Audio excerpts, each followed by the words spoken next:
তিন ধরনের ঘরের মধ্যে যে কোনো সময় আল্লাহ পাক রব্বুল আলামিনের গজব নাজিল হতে পারে। এই তিন ধরনের ঘরকে আল্লাহ পাক রব্বুল আলামিন বড় অপছন্দ করে থাকেন। এক নাম্বার হচ্ছে যেই ঘরের মধ্যে নারীর আওয়াজ পুরুষের তুলনায় উচ্চ হয়ে থাকে, সেই ঘরের মধ্যে প্রতিদিন 70,000 ফেরেশতা লানত পাঠিয়ে থাকে।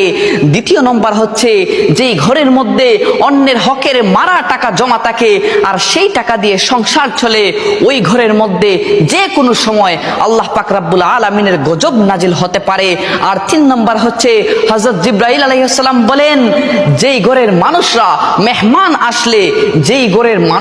মেহমান আসলে অখুশি হয়, ওই ঘরের মধ্যে যে কোনো সময় আল্লাহর গজব নাজিল হতে পারে। যদিও নামাজ পড়া হয় ওই ঘরের মধ্যে, ফেরেশতারা সওয়াব লেখেন না, নামাজের সওয়াব লেখেন না। নাউজুবিল্লাহ। আল্লাহ পাক রব্বুল আলামিন এই তিন ধরনের বৈশিষ্ট্য থেকে আমাদেরকে যেন